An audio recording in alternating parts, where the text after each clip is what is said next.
Gue disuruh keluar. Gue ingat banget. Gue sakit hati. Lu tau gak? Orangnya masih hidup. Orangnya sekarang jadi pamret satu stasiun televisi. Gue sakit banget. Gue tanya gaji baik-baik karena pekerjaanku banyak.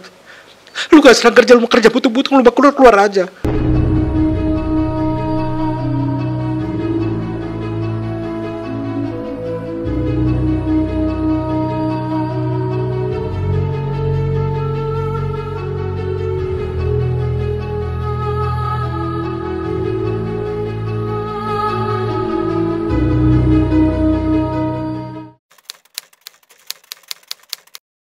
Awal karir itu kan sebenarnya aku berkarir di dunia pertelevisian itu sejak tahun 94 di Surabaya. Jadi penyiar continuity dulu. Bukan penyiar, announcer continuity yang kerjanya bukan tutup acara selama 2 tahun. Terus ngurus wardrobe, ngurusin make up, kontrak-kontraknya dan segala, ngurus promo on air apa untuk lokal program. Terus tahun 2006 pindah ke Jakarta, aku mendaftarkan diri sebagai seorang karena news department buka, akhirnya aku jadi reporter. Nah di situ kan lu tahu sendiri jadi reporter pertama kali. Liputan pertama ingat kamar mayat RSCM Jakarta. Data mayatnya harus jelas ya. Siapa itu korbannya, TKP-nya di mana. Dari situ ambil mayat dari situ, TKP-nya di ujung Berung sana, jauhnya minta ampun. Tahun 96. Gue udah berani lo masuk kamar mayat lo. Lu tau gak modalnya apa? Minyak angin PPO disupply di sini. Terus berani masuk kan baunya zaman dulu kamar mayatnya gak sekarang. Zaman dulu baunya Masya Allah. Betul-betul. Jadi betul-betul banyak pengalaman-pengalaman yang unik ya. Nah, kita kan zaman dulu kameranya kan masih yang pakai baterai yang itu loh, Anton Bauer yang beratnya sekitar 3-4 kilo itu. Terus tripod lu tahu nggak beratnya berapa kilo itu? Sekitar 5 kilo. Itu ada tugasnya reporter membawa. Kameramen tenteng kameranya doang, mic, baterai, dan tripod yang berat itu tugasnya reporter. Lu tahu nggak reporter tuh udah mikir beritanya gimana, isu terbarunya apa, narasumbernya gimana, caranya dapatnya. Tadi kasih beban fisik juga, apalagi liputan. Gue paling parah tuh ada satu liputan kemana ke Danau Kelimutu. Suruh bawa tripod, bawa ini lagi di ransel belakangnya isinya baterai Anton Bauer itu 2 biji. Ya Allah Tuhan, gue memang pecinta alam, naik gunung. Ya udah gimana pengen dapat gambar bagus, mau dapat gambar belum mau on screen nggak? Kameramen bilang, lu mau on screen nggak? Lu mau tampil di sini nggak? Ya iya sih, namanya kamera reporter ya udah ke jauh-jauh ke objek-objek wisata yang oke, tempat-tempat yang spot-spot cantik itu harus on screen, biar membuktikan bahwa kita berada di tempat itu. Pertama kali bekerja sebagai news announcer continuity di Surabaya gajinya 300.000 sebulan. Tahun 94 sampai 96, 2 tahun. Terus naik 50.000, 300.000 terus naik 50.000 jadi 350.000 setelah kontrak 3 bulannya selesai. Terus apa kan bayar kosnya berapa ya waktu itu ya, 100.000 ya. Terus naik angkot menuju dari tempat kos ke tempat kerjanya itu. Terus kalau makan tuh aku beli di warteg deket situ, jadi gue bawa ini kotakan lunchbox gitu loh. Makan di kantin mahal. Ya Allah, gue abis bulan tuh uang gue tinggal berapa ya, lu bisa bayar kos-kosan gak? Naik angkot, dan itu jujur aja banyak orang saksinya loh. Gue ke mana-mana kayak gitu. Jadi itu belum terkenal waktu itu masih. Terus pindah Jakarta tahun 96. Ya dikasih mes sama kantor selama 1 tahun kan lumayan kan, nggak keluar uang kos-kosan, nggak ngontrak kan, jadi lumayan. Gajinya dari 350 naik menjadi 1.100.000 tahun 96 bulan Juni. Gue inget banget 1.100.000. Terus naik dikit-dikit, naik sedikit. Bonusnya lumayan loh. Bonus gue selalu 10 bulan gaji. Gue kan punya prestasi jelas, terukur. Emang lo cuman bacot doang, cuman komentar-komentar orang doang, netizen. Naik, gue hampir setiap tahun gue dapat bonus tuh 10 bulan gaji. Itu sangat sering. Gajinya naiknya nggak segede-gede banget sih, naik 250.000, naik 500.000. Ya gue selalu bersyukur dan saya tidak pernah protes, saudaraku. Aku bekerja 17 tahun pertama baru aku melakukan protes. Waktu itu gajiku berapa ya? 17 tahun tuh gajiku sudah sekitar 10 juta apa 11 juta. 10 juta deh. Terus aku tanya, pekerjaanku 5. Sebagai produser program, sebagai koordinator all presenter, koordinator wardrobe, koordinator makeup artist, bagian rekrutmen, bagian didik-didik anak orang sampai jadi reporter dan jadi presenter dan jadi apa ya? Waktu itu gue tuh bagian pokoknya untuk image program lah kayak gitu segala macam. Gue tanya gaji jujur, seumur umur gue bekerja tuh selama 17 tahun tuh baru sekali gue tanya gaji. Hasil print out gajiku tidak ada perubahan yang signifikan. Kalau kamu tidak senang kerja, kamu kerja mau mutung-mutung. Kalau kamu keluar bilang ya, masih banyak yang antri mau kerja di sini. Lu tahu gue sakit banget lu. Gue ingat itu, gue sakit sampai sekarang. Gue ingat orang itu. Tuhan, gue disuruh keluar. Gue ingat banget, gue sakit hati. Lu tahu gak? Orangnya masih hidup, orangnya sekarang jadi pemret satu stasiun televisi. Gue sakit banget, gue tanya gaji baik-baik karena pekerjaanku banyak. Lu gak senang kerja, lu mau kerja butuh-butuh, lu mau keluar aja. Masih banyak mau kerja, udah antrian sampai Depok. Lu tahu gue sakit dan bukan gue sendiri. Teman gue seorang dokter, dia juga produser program malam juga sama gue. Lu tahu gak?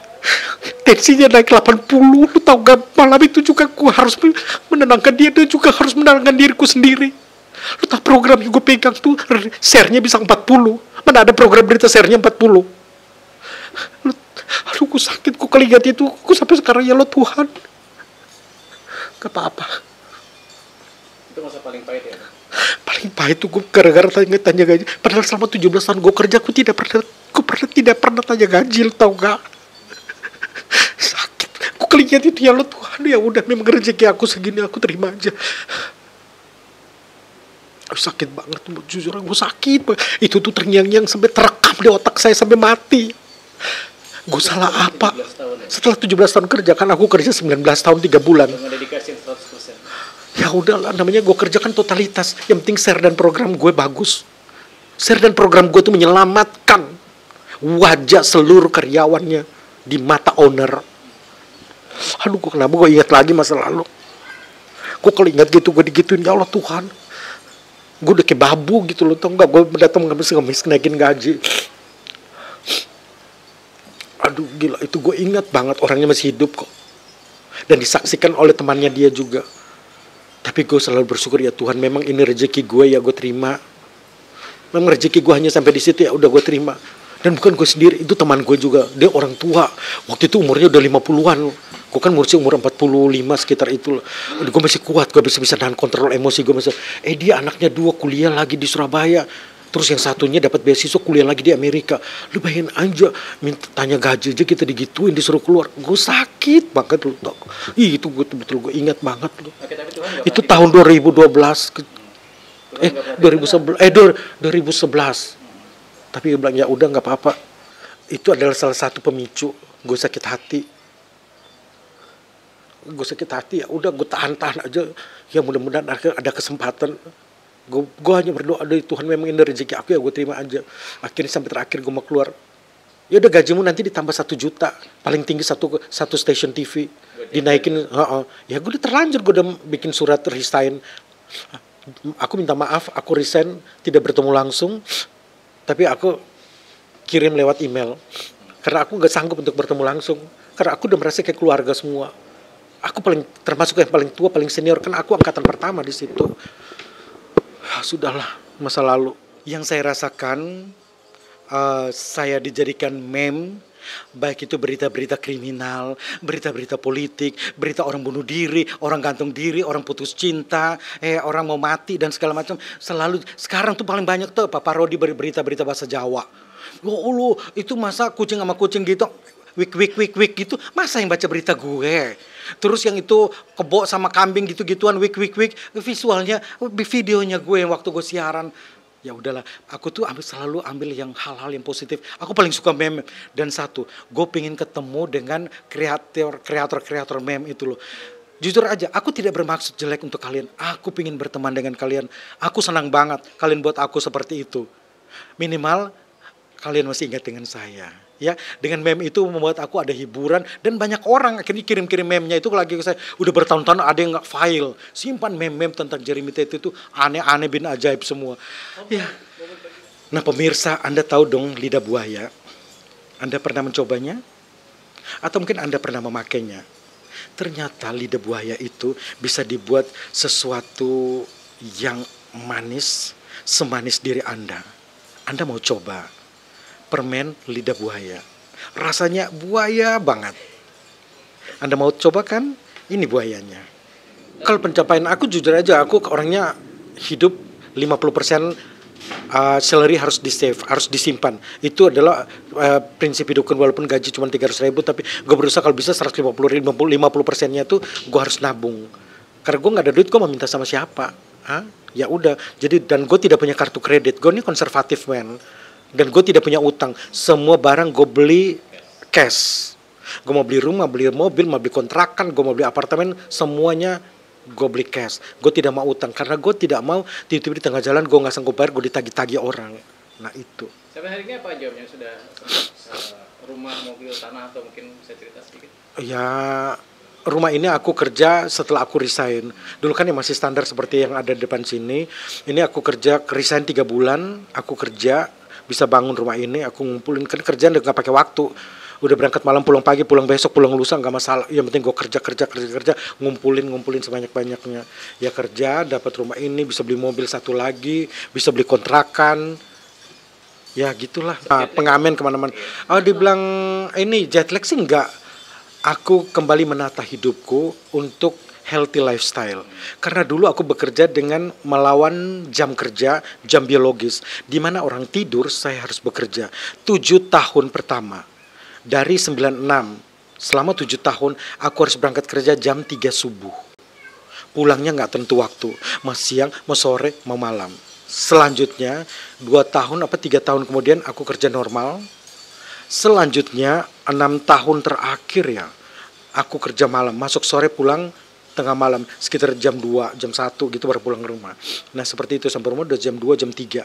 Jadi aku sakit, mungkin menurut aku, analisa aku sakit ini karena pola hidupku yang salah. Jadi bagi Anda yang suka bekerja melawan jam biologis Anda, jam istirahat Anda, siap-siap nanti umur 40, 45 Anda akan merasakan akumulasi penyakit itu. Dia tidak datang sendiri, dia datang bawa teman-temannya. Waspadalah, waspadalah. Oke.